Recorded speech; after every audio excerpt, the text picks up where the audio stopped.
Hello friends. तो भाई स्वागत है आपका नई वीडियो में। और इस वीडियो में हम ग्रामर के 50 रूल करेंगे और मेरे हिसाब से पूरी ग्रामर का रिवीजन हो जाएगा ये। और आप सभी बच्चों के मैसेज आ रहे हैं बहुत पर्सनली कि भाई ये बहुत अच्छा रिवीजन है और कम टाइम में हम कर रहे हैं, तो आपका बहुत बहुत धन्यवाद। और पेपर में आपको हेल्प हो रही है, सबसे बड़ी बात ये है, क्योंकि मैं एग्रीमेंट कुछ नहीं करवा रहा, क्योंकि ये एक तो प्रीवियस ईयर बेस्ड है और एक जो मेमोरी बेस्ड जो क्वेश्चन है जो अब आ रहे हैं वे हैं।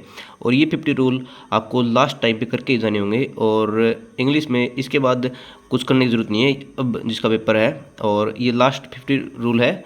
और ये मैंने पूरी ग्रामर से सिलेक्ट किए हैं, ऐसा नहीं है कि ये अभी पेपर से आ रहे हैं, भाई इनसे ही पेपर आता है।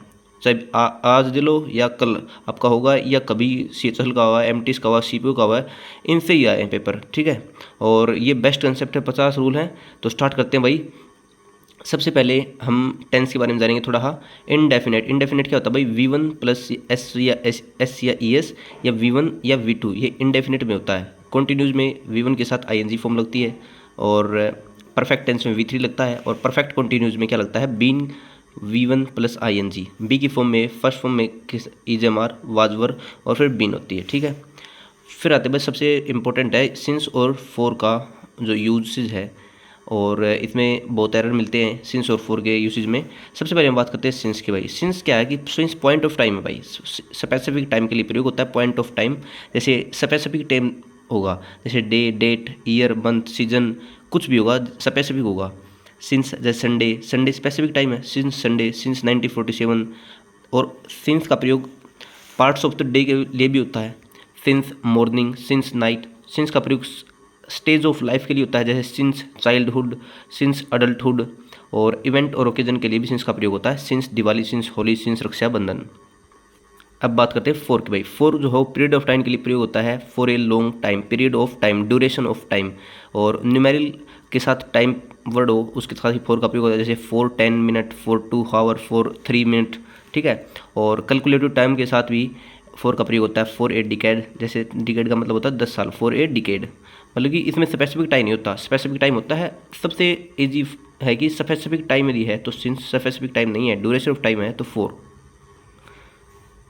रूल नंबर 3 भाई, सबसे ज़्यादा पूछा जाता है ये हैबिट, रूटीन, एक्शन, या ये वर्ड हो, जैसे कोई भी हैबिट दिखा रहा हो या रूटीन एक्शन हो, और ये स्पेसिफिक वर्ड है, जैसे always, usually, often, frequently, repeatedly, seldom, never, hardly, barely, scarcely, every morning, now and then, often, day in day out. ये सब प्रेजेंट टेंस में होता है, प्रेजेंट इंडेफिनेट में इसका प्रयोग होता है। हैबिट या रूटीन या ये वर्ड आए तो इंडेफिनेट का प्रयोग होगा, प्रेजेंट इंडेफिनेट का प्रयोग। और जैसे सो फार आ जाए, अप टिल नाउ आ जाए, recently, yet, as yet, by now, by this time, already, just, ये सभी वर्ड आए तो हमेशा याद रखो प्रेजेंट परफेक्ट टेंस का प्रयोग हुआ। So far, up till now, recently, yet, as yet, by now, by this time, already, just present perfect में होते हैं, ठीक है। सिंस के साथ भाई, सिंस के बाद हमेशा याद रखो पास्ट इंडेफिनेट आता है, V2 आता है, पास्ट इंडेफिनेट और पास्ट स्पेसिफिक टाइम। मैंने बोला था कि स्पेसिफिक टाइम के लिए सिंस का प्रयोग होता है, पास्ट स्पेसिफिक टाइम या V2 का प्रयोग होता है। और सिंस से पहले प्रेजेंट परफेक्ट भी आता है, प्रेजेंट परफेक्ट और प्रेजेंट परफेक्ट कंटिन्यूस भी आता है, ठीक है, ठीक है। प्रेजेंट परफेक्ट कंटिन्यूस का पास्ट इंडेफिनेट, और प्रेजेंट स्पेसिफिक टाइम होगा तो प्रेजेंट परफेक्ट। कई बार स्टेटिव वर्ब होती है ना, उसमें कंटिन्यू नहीं लगता, जैसे नॉन हो गया, सी हो गया, तो उसका प्रेजेंट, जैसे नो का नोइंग नहीं होगा, नॉन हो जाएगा तो प्रेजेंट परफेक्ट हो जाएगा। और जिसका बन रहा है कंटिन्यूस तो उसका प्रेजेंट परफेक्ट कंटिन्यूस हो जाएगा। जैसे Keshav has been wasting his time since he came here. Since के बाद तो V2 आएगा, हमेशा याद रखो। और सिंस से पहले क्या होगा? प्रेजेंट परफेक्ट कंटिन्यूस या प्रेजेंट परफेक्ट। जिस स्टेटिव वर्ब का कंटिन्यूस नहीं बनेगा तो उसमें प्रेजेंट परफेक्ट हो जाएगा। बिफोर से पहले एंटेसिडेंट होता है, बिफोर के बाद प्रेसिडेंट होता है, हमेशा याद रखो। बिफोर से पहले तो परफेक्ट आएगा, बिफोर के बाद इनडेफिनेट टेंस का प्रयोग हुआ। और वही आफ्टर के बाद perfect tense, after he had जैसे, ठीक है। और पास्ट आफ्टर से पहले इनडेफिनेट, वो है ना, और डॉक्टर के हॉस्पिटल आने से पहले ही मरीज मर चुका था, तो उस तरह के क्वेश्चन में लगता है ये। आफ्टर के बाद हैड प्लस V3 लगता है, सीधा याद रखो आप, परफेक्ट टेंस लगता है आफ्टर के पहले इनडेफिनेट।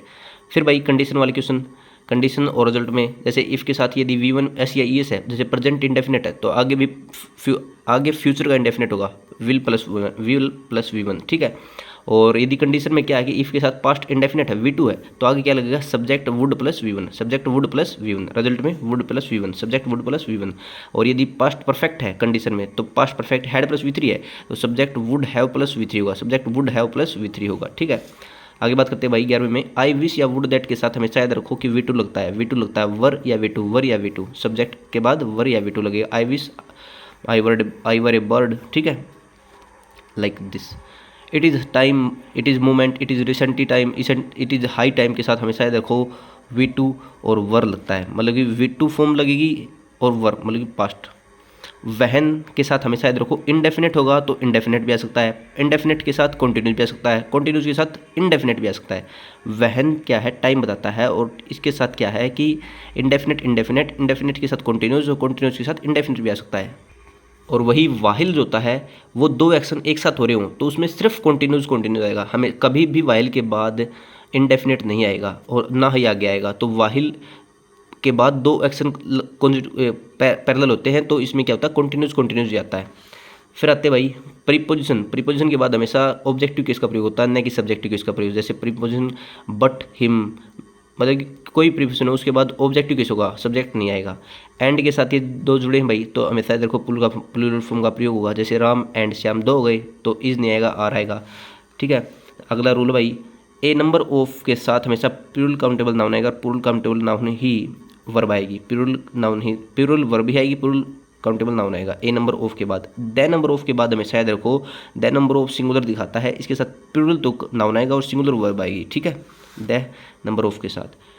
टू मच भाई के साथ अनकाउंटेबल नाउन का प्रयोग होता है, too much plus uncountable noun, क्योंकि टू जो है वो एडवर्ब और मच जो है एडजेक्टिव कम करता है तो उसके साथ अनकाउंटेबल नाउन, नाउन की विशेषता कौन दिखाता है एडजेक्टिव। मच टू के साथ एडजेक्टिव आएगा क्योंकि इसमें ये एडवर्ब है ही, एडवर्ब से पहले एडवर्ब आता है, इसमें मच क्या होगा एडवर्ब भी हो गया तो इसमें एडजेक्टिव होगा इसके बाद। ठीक है, मच टू के बाद एडजेक्टिव और टू मच के बाद नाउन अनकाउंटेबल। आगे बात करते हैं भाई सुपरफ्लोज, जैसे मोर और लेस है उसके साथ कभी भी कंपैरेटिव डिग्री प्रयोग कभी नहीं होगा, आई ई आर कभी प्रयोग नहीं होता। ठीक है, आई ओ आर, यदि कोई वर्ड के लास्ट में आई ओ आर है तो उसके साथ देन का प्रयोग कभी नहीं होता, उसके साथ टू का प्रयोग होता है। जैसे superior, inferior, interior, exterior, senior, junior, anterior, posterior, इन सभी के साथ हमेशा टू का प्रयोग होता है न कि देन का। अब आते हैं लिटिल और फ्यू में डिफरेंस भाई।